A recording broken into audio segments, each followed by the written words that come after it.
Cuatro madres ejemplares en la palabra. Salmo 127. Amén. Nos dice la palabra: si Jehová no edificare la casa, en vano trabajan los que la edifican. Si Jehová no guardare la ciudad, en vano vela la guardia. Más es que os levantéis de madrugada y vayáis tarde a reposar, y que comáis pan de dolores, pues que a su amado dará Dios el sueño. He aquí, herencia de Jehová son los hijos, cosa de estima el fruto del vientre.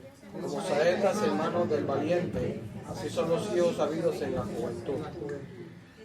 Bienaventurado el hombre que llenó su aljaba de ellos, no será avergonzado cuando hablare con los enemigos en la puerta.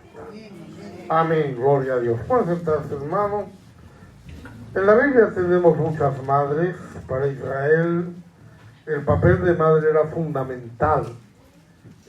Las mujeres que no podían tener hijos, se consideraba una gran desgracia. Es verdad que algunos piensan que eran denostadas, pero muchas fueron muy amadas. Ana, por ejemplo, fue muy amada, Sara fue muy amada, y muchas mujeres que no pudieron tener hijos fueron muy amadas y muy respetadas, pero era como una desgracia, como algo que estigmatizaba un poco su vida. La Biblia nos habla de Agar, la madre de Ismael, una mujer egipcia que descubrió al Dios vivo, que le dio una promesa de que de su descendencia saldría una nación. De Lea fue la mujer que Jacob no amaba, porque Jacob amaba a su hermana, pero fue madre de 6 de las tribus de Israel, entre ellas la tribu de Judá, de la que vino el Señor.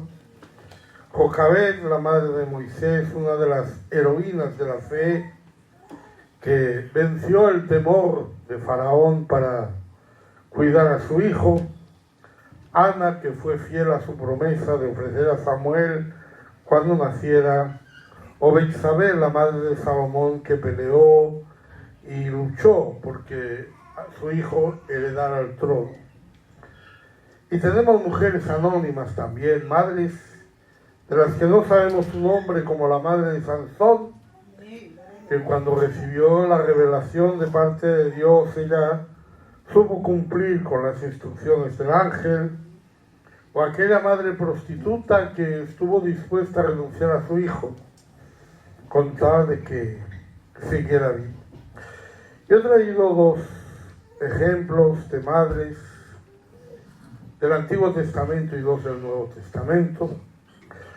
De la primera que les quiero hablar es de Eva, que es nuestra madre, madre de todos los humanos. Su nombre ya significa vida. En Génesis 4, 1 y 2. Conoció Adán a su mujer Eva, la cual concibió y dio a luz a Caín. Y dijo: por voluntad de Jehová he adquirido varón. Después dio a luz a su hermano Abel, y Abel fue pastor de ovejas, y Caín fue labrador de la tierra. Estos fueron los 2 primeros partos. Ella fue la primera esposa que hubo, la esposa de Adán, la que marcó el primer matrimonio, la que se empezó con ella la familia, y también fue la primera madre, la madre de Caín y de Abel, el primer gozo de maternidad.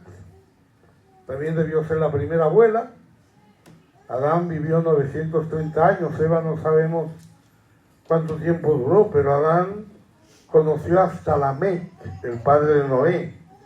Cuando murió tenía 56 años.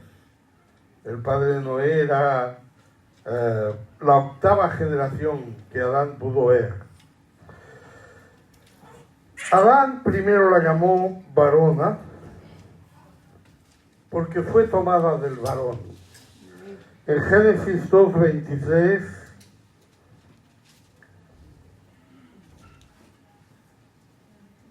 Adán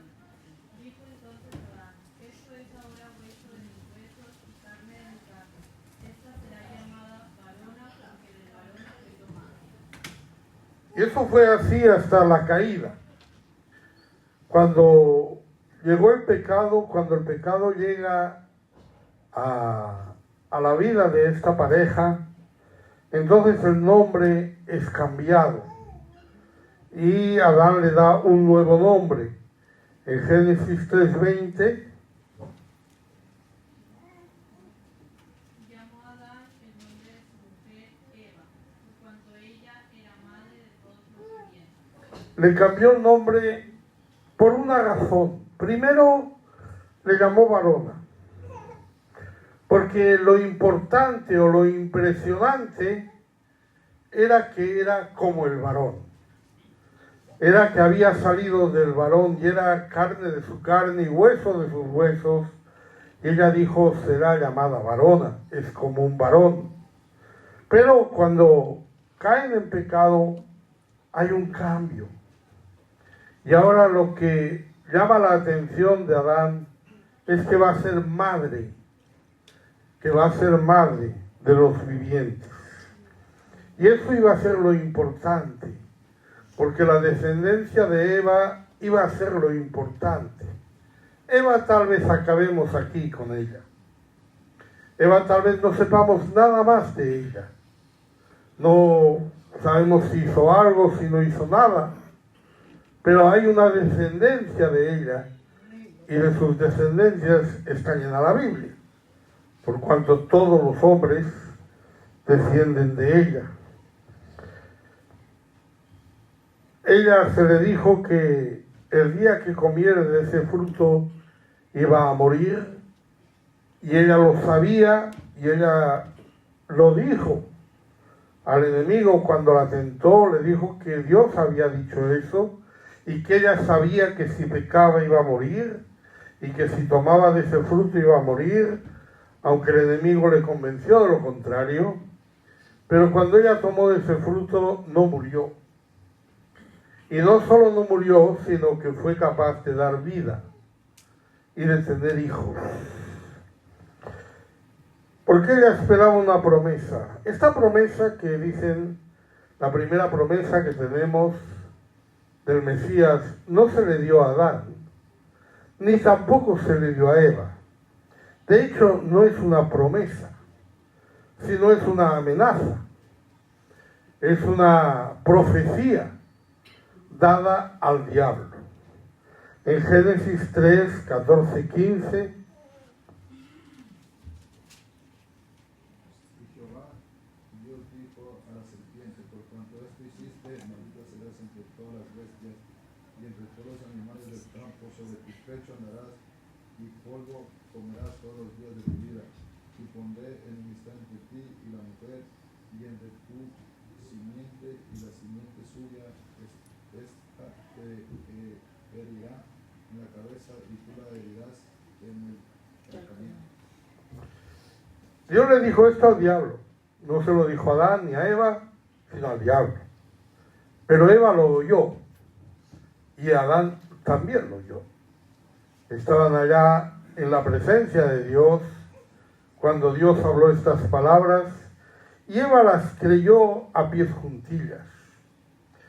Es interesante notar que en estas palabras la enemistad se pone entre el diablo y la mujer, y no entre el diablo y el hombre.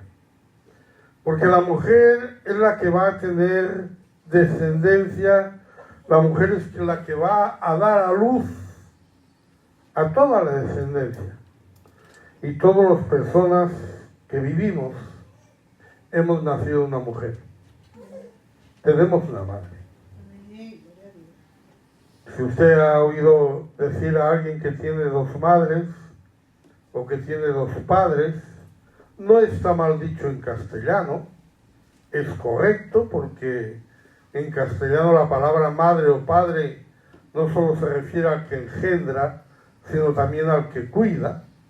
De manera que si usted fue cuidado por una tía suya en vez de por su madre y usted le llamaba mamá, hacía bien, no hay problema en el idioma, pero la realidad siempre será que todo hombre nace de un hombre y una mujer, y que el origen biológico de cada uno de nosotros es ese.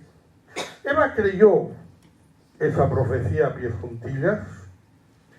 Eva pensó que realmente su hijo iba a ser el que la reivindicara de aquel engaño que sufrió. Podemos pensar un poquito en Eva, digamos, cómo debió sentirse cuando fue echada del Edén, cuando se dio cuenta que lo estaba perdiendo todo, cuando se dio cuenta que toda aquella felicidad que tenía allí, pues iba al garete, y que ella a partir de entonces iba a vivir fuera de ese huerto. Y no solo eso, sino que no tenía ninguna esperanza de volver a ese huerto, porque allá había unos ángeles que estaban guardando ese camino para que nadie pudiera regresar allí. Es como cuando perdemos algo irremediable, ¿verdad? Cuando una decisión nuestra hace que ya no sea posible restaurar. Cuando usted rompe algo, ¿no? Usted rompe allí un jarrón chino y ese jarrón ya se rompió. Ya no se puede volver a hacer, ya no se puede volver a construir. Y ella debió sentir eso. Cuando ella tuvo su primer hijo, su primer parto, su primera alegría, le llamó Caín, que significa adquisición. Caín es alguien adquirido, es alguien que va a hacer algo por Eva, es alguien que va a reivindicar a Eva. Cuando tiene su segundo hijo le llama Abel, y Abel significa lo que sube o lo que pasa, un hálito o algo transitorio. Como diciendo, Caín es una adquisición, Abel ya es un añadido, ya es algo que no sé para qué. Es decir, ya Caín me va a reivindicar, con Caín se va a acabar el problema, y Abel pues no sé para qué. Sin embargo, Abel sufre la muerte a manos de Caín, y no podemos ni imaginar cómo se sintió la madre. O sea, no podemos ni imaginar la primera muerte. Son las primeras lágrimas. Abel es el que murió más joven. Murió antes de los 130 años, entre los antediluvianos. Es el más joven, siempre decimos que no fue el que menos vivió, porque hablamos de los patriarcas, y Abel no fue patriarca porque no tuvo hijos. Entonces ahí tenemos el primer problema, pero nosotros podemos imaginar a Eva en esta situación. Su hijo, que ella consideraba el que había adquirido, que ella consideraba el que le iba a reivindicar, que ella consideraba el varón que iba a arreglar los problemas o a vencer al diablo, no solo no le venció, sino que se convirtió en un asesino. Y como asesino, por la palabra de Dios, se tuvo que ir lejos y vivir errante por la tierra. Eva se quedó sin su hijo Caín, que se fue errante por la tierra, y se quedó sin su hijo Abel, que murió en manos de Caín, y se quedó sola. Esa madre estuvo sufriendo, y sabía que estaba sufriendo porque quien introdujo el pecado fueron ellos. Y su hijo fue un asesino porque el pecado se había introducido. Y su situación era la que era porque ese pecado se había introducido. Pero como siempre, Dios da consuelo. Dios da restauración. En Génesis 4:25. Y conoció de nuevo a Adán, a su mujer, la cual dio a luz un hijo, y llamó su nombre Set, porque Dios sustituido otro hijo en lugar de Abel, a quien mató Caín.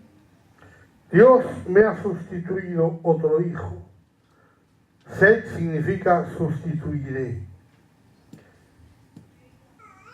Eva se da cuenta que ese tercer hijo que tiene, ya no se trata de que vaya a ser el que venza al diablo, ya no se trata de que sea un hijo que no tenga propósito, sino que el propósito de ese hijo, o la bendición de ese hijo, era que estaba sustituyendo y estaba mitigando un poquito el dolor de esta madre que en ese momento estaba sola, con Adán, que había tenido 2 hijos, que había gozado 2 veces de dar a luz, pero que ambos los había perdido.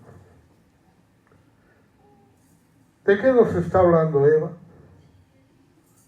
Eva nos está hablando de que nuestras decisiones tienen consecuencias. Amén. Y no tienen consecuencias solamente en nosotros, también las tienen sobre nuestros hijos, también las tienen sobre nuestro entorno. Nuestra vida influye. Yo no digo que Caín sea asesino por culpa de Eva, claro que no, pero influye. Si Eva no hubiera pecado, no habría aparecido el asesinato en esta tierra. Y es curioso que el primer pecado que tenemos noticia sea precisamente el quitar la vida que Dios da. Primer pecado que tenemos noticia por parte de la humanidad, quiero decir, ¿no? Aparte de Adán y Eva, no fue que salieron mentirosos o que salieron idólatras o que salieron adúlteros, sino fue que salió un asesino. El primer hombre que hubo nacido de mujer fue un asesino. Nosotros tenemos una advertencia en la palabra que pone a Eva como ejemplo. En 2 de Corintios 11:3.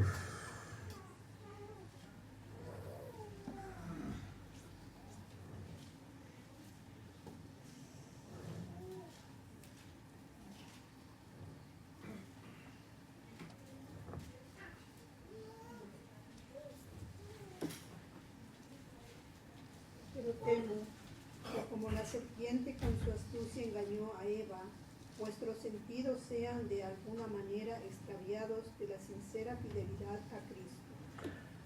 La Biblia nos habla del hecho de que Eva fue engañada. Tenemos que saber que el mundo engaña, que el diablo engaña, es padre de mentira. Hermano, muchas veces nuestra fidelidad a Cristo es algo inherente en nosotros. De alguna manera, cuando usted se convirtió al Señor, cuando usted conoció al Señor, usted decidió andar el camino de Dios y decidió andarlo con fidelidad. ¿No es cierto? Pero, ¿qué pasa? El mundo engaña, el diablo engaña, la tentación engaña y nos muestra cosas que a nosotros nos parecen tolerables, pero que nos extravían de esa sincera fidelidad al Señor. Aleluya. En Eva lo podemos ver. Pensemos que cuando Eva fue engañada, Eva era una mujer perfecta. Amén. Era una mujer sin pecado. Era una mujer que conocía de Dios. Era una mujer que tenía un esposo. Era una mujer que tenía todo lo que se puede necesitar y todo lo que se puede pedir. Eva tenía una perfección y una integridad en su vida, que seguramente ninguno de nosotros hemos tenido nunca. Amén. Pero si ella fue engañada, hermano, ¿cómo no vamos a ser engañados nosotros?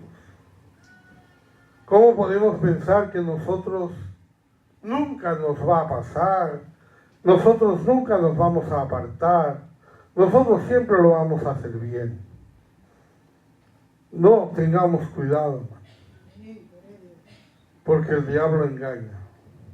Y no engaña de buenas a primeras, no engaña descaradamente, engaña con astucia, engaña por debajo. Aprendamos de Eva a no dejarnos engañar por las tentaciones del mundo y a mantener nuestra sincera fidelidad a Cristo.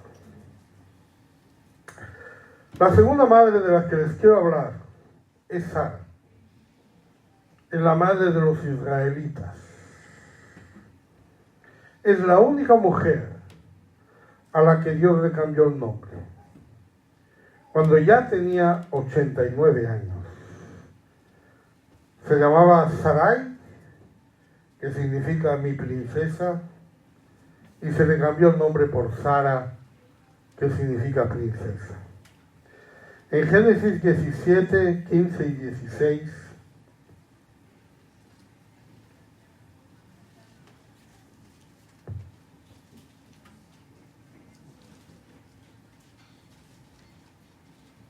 dijo también Dios a Abraham, a Sarai tu mujer no llamarás Sarai, mas Sara será su nombre, y la bendición, y también te daré de ella hijos. Si la bendiciere, y vendrá a ser madre de naciones, reyes de pueblos vendrán de ella.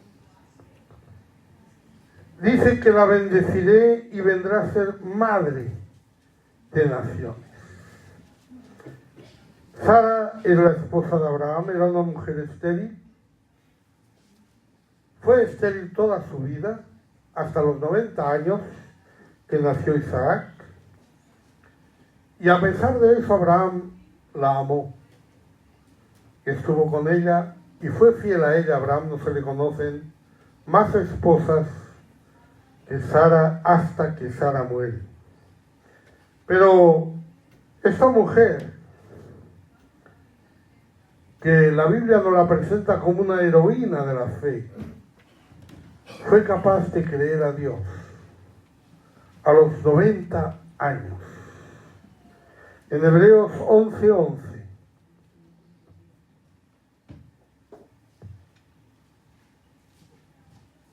Por la fe, y la misma Sara, siendo estéril, recibió fuerza para concebir y dio a luz aún fuera del tiempo de edad, porque creyó que era fiel quien lo había prometido.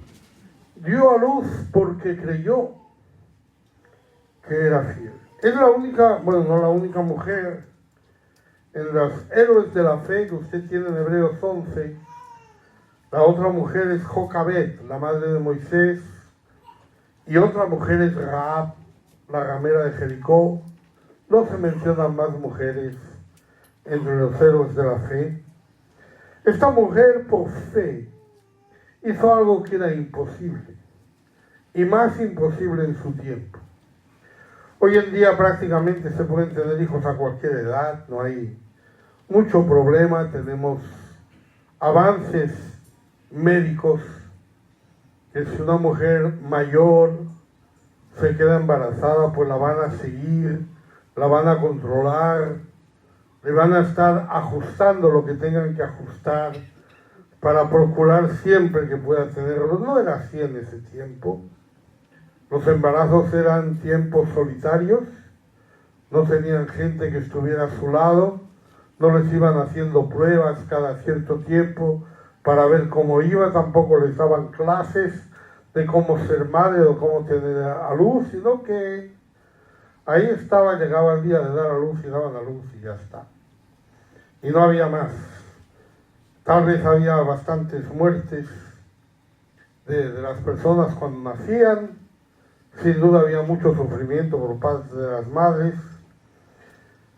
Pero Sara hizo lo imposible. En Génesis 18, 12 a 14.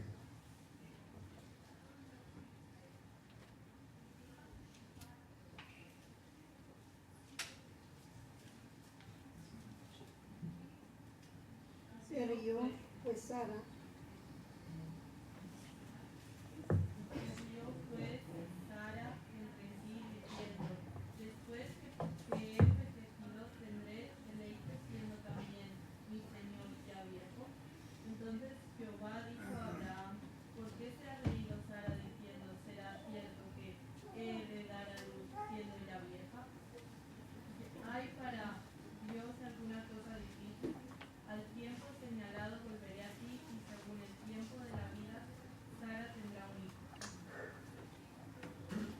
Sara se rió. La palabra reír que aparece aquí puede ser por alegría o puede ser por burla, pero se refiere a reírse, pero reírse a carcajadas. O sea, bien. Lo que importa aquí no es tanto la reacción que tuvo Sara a los 90 años, sino lo que Dios le dice. ¿Hay para Dios alguna cosa difícil? Sara lo creyó y se convirtió en un ejemplo de confianza en Dios. En Isaías 51:2.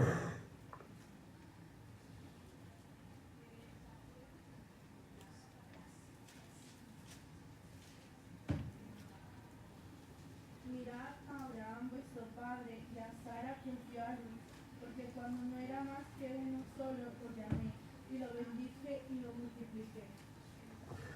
Sara dio a luz. Ella es una mujer que tiene esa característica, esa grandeza de haber dado a luz a los 90 años.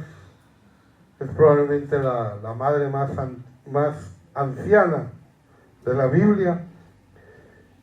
Y ella lo hizo porque Dios le dijo, ¿hay alguna cosa difícil para Dios? Cuando leímos en Hebreos 11, dice, por la fe, también Sara tuvo esa fe. Nosotros siempre hablamos de Abraham como el padre de la fe, hablamos de Abraham como el padre de los creyentes, muchos hijos tuvo Abraham, pero también Sara supo, digamos, ajustarse a esa promesa, supo creer en esa promesa y permitió que Abraham pues tuviera un hijo con ella. Y por eso también ella es madre de las madres de la iglesia. En 1 de Pedro 3:6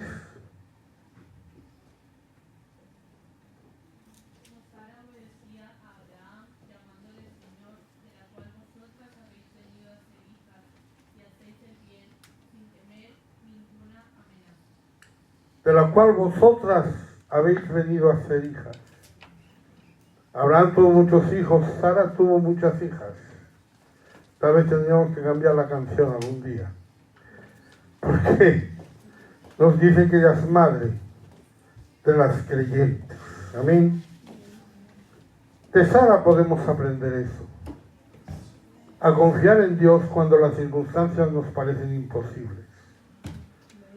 Cuando las cosas nos parecen que no puedan suceder, pero suceden, si Dios quiere que suceda. No sé por qué Dios esperó a tanto tiempo para dar a Sara a su hijo. No sé por qué no se lo dio cuando era joven, no sé por qué, muchas cosas. Pero sí sé que cuando Dios dice algo va a suceder, eso va a suceder. Y no mire a otro lugar, ni como vimos en el caso de Eva, se deje engañar por la astucia del diablo. Lo que Dios dice se cumple. Sara es un ejemplo de fe, una de las pocas mujeres que aparecen en Hebreos 11 como una heroína de la fe, que supo tener un hijo en su vejez. Vamos a ver dos ejemplos también en el Nuevo Testamento. En el Nuevo Testamento también tenemos madres, tenemos a María, la madre de Jesús, la que es llamada sierva del Señor, como veremos. Tenemos a Salomé, la madre de Santiago y Juan, una madre ambiciosa, que quería que sus hijos tuvieran un lugar preeminente del reino de los cielos. Tenemos María, la madre del otro Santiago, el hijo de Alfeo y de José. Esta la vemos en la cruz, mirando de lejos. La vemos después sentada en el sepulcro. La vemos 3 días después, yendo a ungir el cuerpo de Jesús al sepulcro. Y también tenemos mujeres anónimas, aquella mujer sirofenicia que peleó por su hija y cuando el Señor le llamó perrillo porque no era de Israel, ella insistió por salvar a su hija.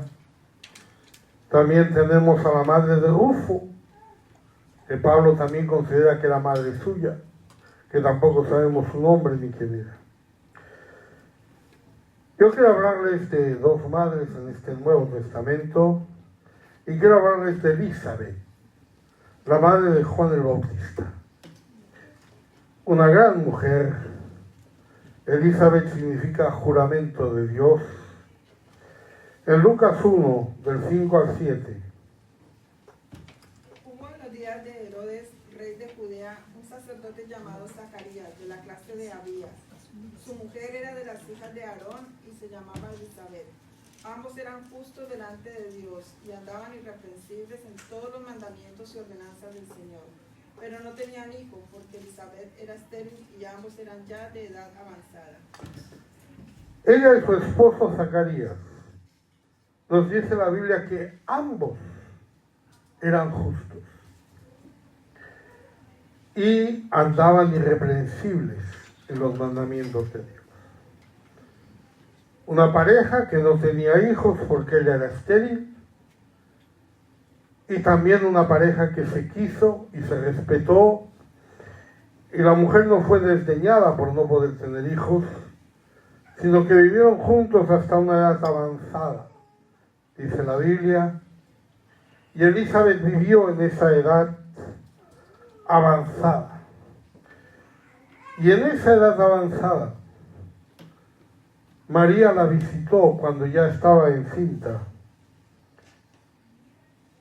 cuando estaba en su 6º mes de embarazo. María la visitó y sucedió algo que nunca le había sucedido. En Lucas 1, 41 al 45.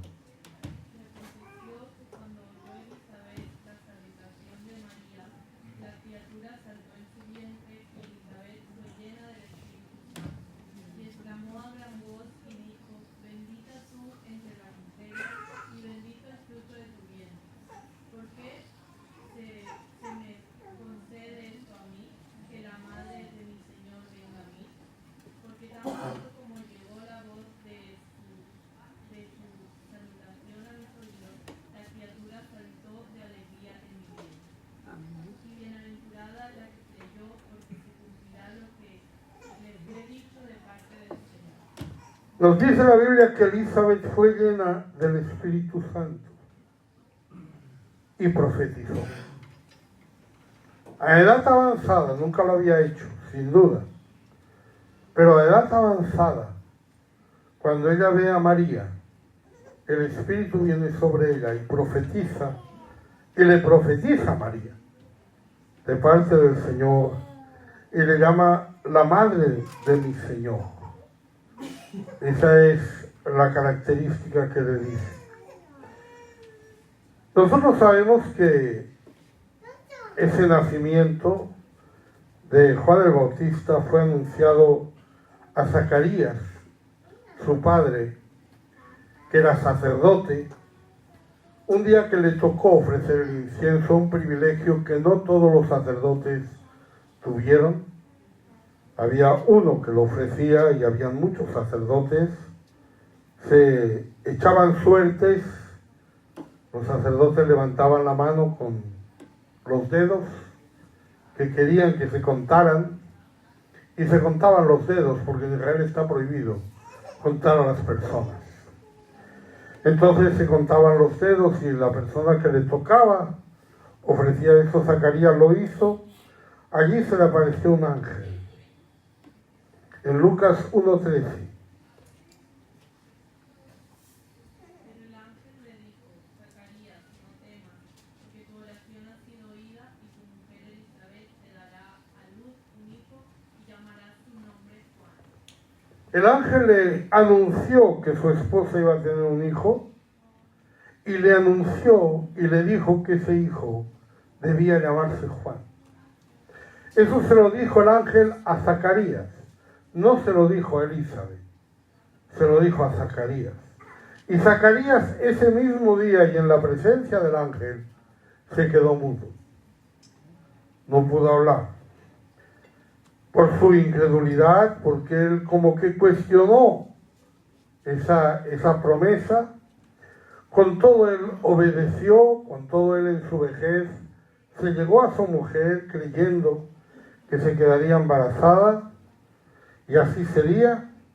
Pero cuando nace Juan, dice Lucas 1, 59 a 61.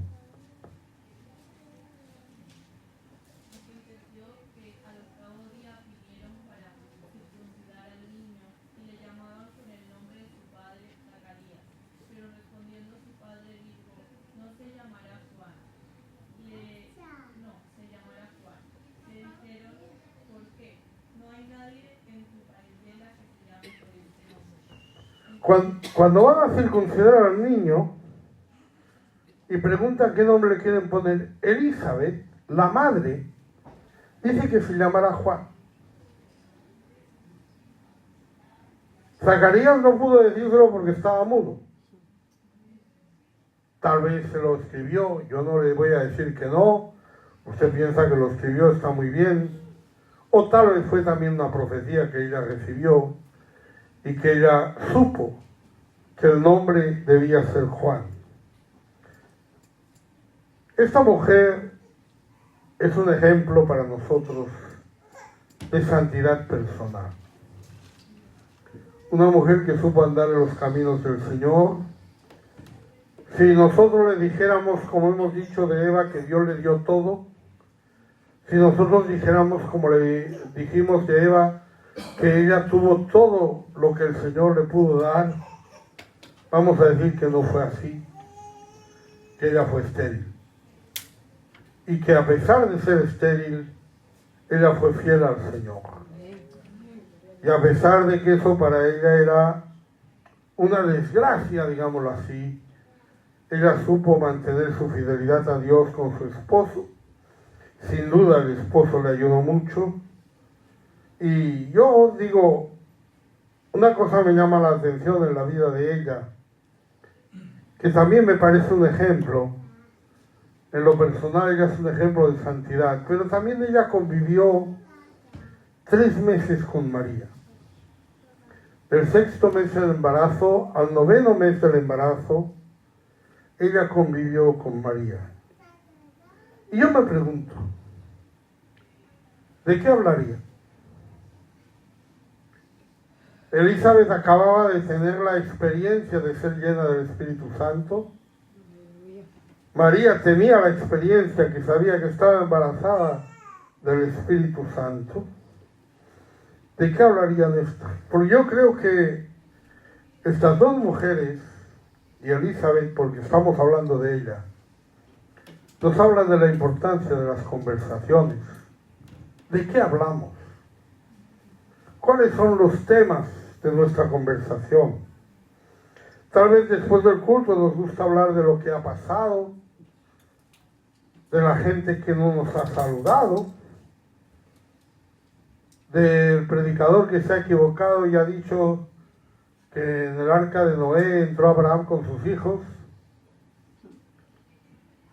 O hablamos de las cosas que el Espíritu nos ha dado y no que la carne nos ha dado. No hablamos de los engaños del diablo, sino hablamos de la grandeza de que usted y yo somos llenos del Espíritu Santo. ¿Qué sensación le da, hermano? La Biblia dice, mirad cuán bueno y cuán delicioso es habitar los hermanos juntos en la armonía. Mirad. Mira a su alrededor, hermano. Mira a su alrededor. Estamos llenos del Espíritu Santo. ¿No es eso grande? ¿No es eso hermoso? ¿No es eso para comentarlo? ¿No es eso para testificarlo? Yo me pregunto, Si María le dijo a Elizabeth lo que había pasado con ella, ella había sido testigo de la profecía de Elizabeth. Y Elizabeth sabía, porque ella le dijo por profecía que se cumpliría la palabra del Señor. Es decir, que Elizabeth supo por esa profecía que ella estaba embarazada de parte del Señor. ¿De qué hablarían si no? Leemos 1 Corintios 15:33.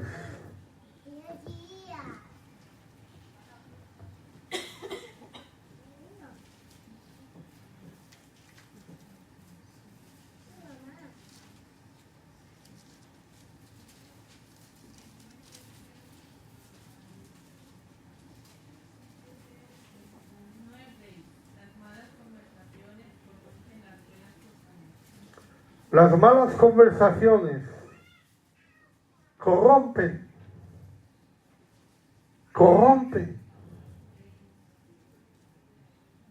Hermano, desgraciadamente todos somos culpables de esas malas conversaciones. Pero uno se pregunta, ¿de qué hablarían Elizabeth y María? Y qué bendición es cuando podemos reunirnos, podemos hablar con nuestros hermanos. Y en vez de hablar de quejas, en vez de hablar de ofensas, en vez de hablar de problemas, hablamos de las grandezas de Dios. De lo que Dios nos ha dado. Del testimonio de lo que el Señor ha hecho en nuestra vida. Y que está haciendo en nuestra vida. Si de Eva dijimos que el error era dejarse engañar por la astucia del diablo, aquí el error es mantener malas conversaciones que corrompen las buenas costumbres. Bien, vamos por la última de las madres de las que quiero hablarles, que es Eunice. De una raíz que significa vencer, podríamos decir que la palabra significa buena victoria. Una mujer de una fe ejemplar. En 2 de Timoteo 1:5. Trayendo a la memoria la fe no fingida que hay en ti, la cual habitó primero en tu abuela Loida y en tu madre Eunice, y estoy seguro que en ti también. La fe no fingida que habitó en tu madre Loida. Esta mujer se convirtió sin duda en el primer viaje de Pablo.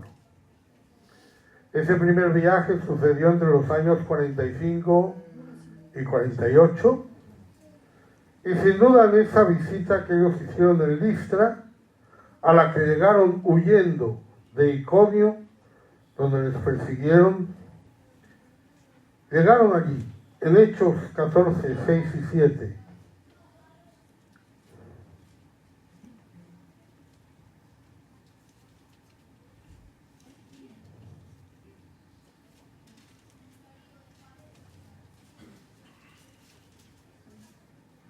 Habiéndolo sabido, huyeron a Listra y Derbe, ciudades de Licaonia, y a toda la región circunvecina, y allí predicaban el Evangelio. Huyendo de Iconio llegaron a Listra, y en Listra todavía fue peor. La cosa, salieron de Guatemala para caer en Guatepeor. Bernabé y Pablo fueron tomados por dioses en Listra, pensaron que eran dioses, quisieron ofrecerles sacrificios, pero después, por incitación de los judíos que llegaron de Iconio, que fueron persiguiendo a Pablo, y de Antioquía, los de Listra apedrearon a Pablo hasta que lo consideraron que estaba muerto. Lo arrastraron fuera de la ciudad, dándole por muerto, pero él no estaba muerto. Huyeron a Derbe, después regresaron nuevamente Pablo y Bernabé para establecer ancianos en Listra y regresaron otra vez a Antioquía. Tenemos un segundo viaje de Pablo en los años 49 a 52 más o menos, que fue cuando conoció a Timoteo. En Hechos 16, 1 y 2,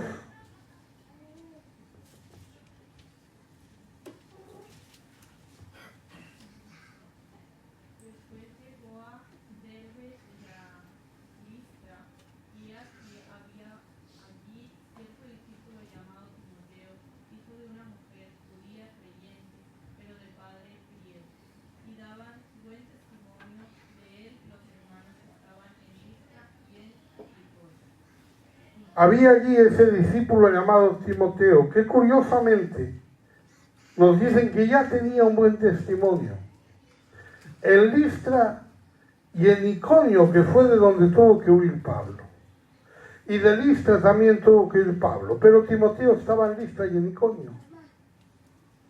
Donde no llegó Pablo, llegó Timoteo, porque Timoteo era de allí. Timoteo era de esa ciudad. Eunice era su madre, y aunque tenía un esposo gentil, nos dice la Biblia que ella le estudió en las Sagradas Escrituras. Junto con su madre Loida, que sería la abuela de Timoteo, y en menos de 5 años, entre el primer viaje y el segundo viaje, Timoteo se convirtió en un gran hombre de Dios. El secreto lo tenemos en 2 de Timoteo 3, 14 y 15. Pero persiste tú en lo que has aprendido y te persuadiste, sabiendo de quién has aprendido, y que desde la niñez has sabido las sagradas escrituras, las cuales te pueden hacer sabio para la salvación por la fe que es en Cristo Jesús.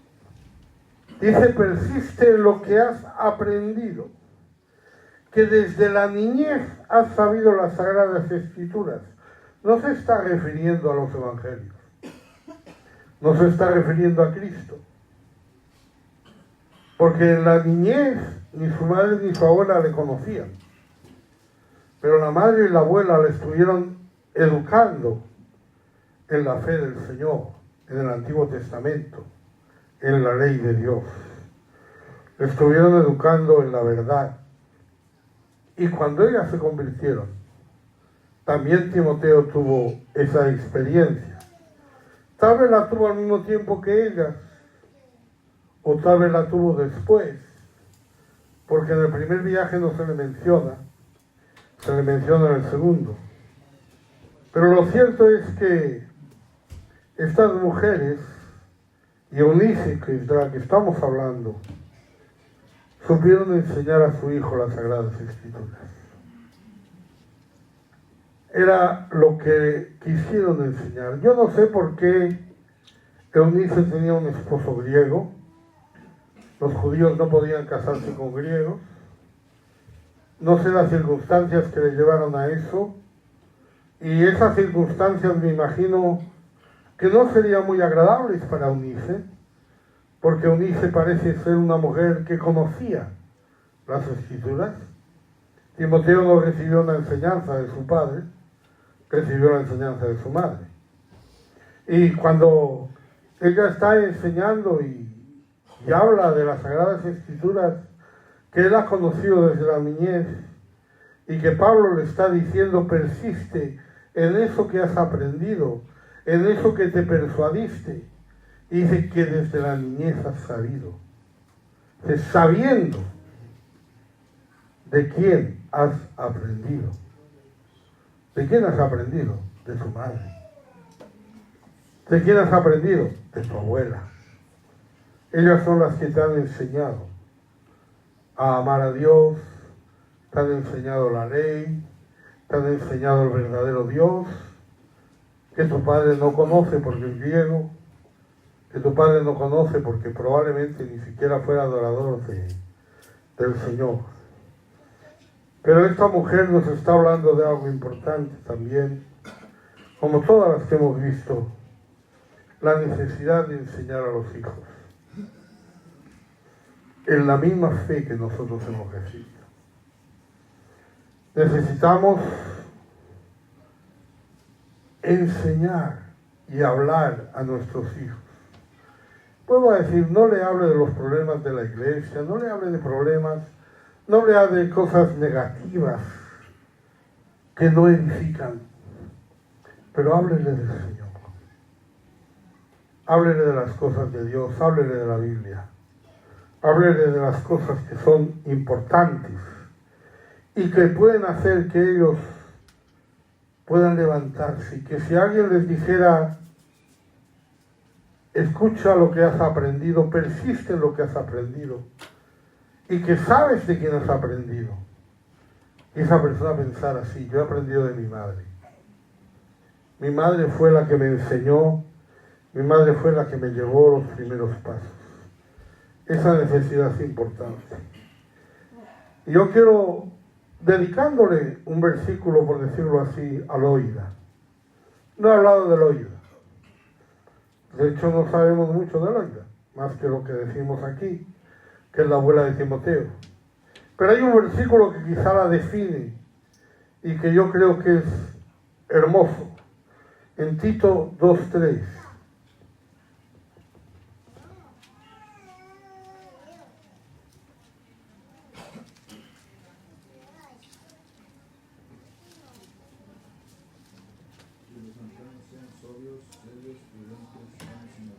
El versículo 3. Las ancianas sirven sean prudentes en su porte, no calumniadoras, ni esclavas del vino, maestras del bien. Las ancianas. Loida debía ser una anciana, sin duda. Dice, sean maestras del bien. Maestras del bien. ¿Qué fama tienen las ancianas, no? Las viejas. Dice, está volviendo vieja. Ya está hablando cosas raras.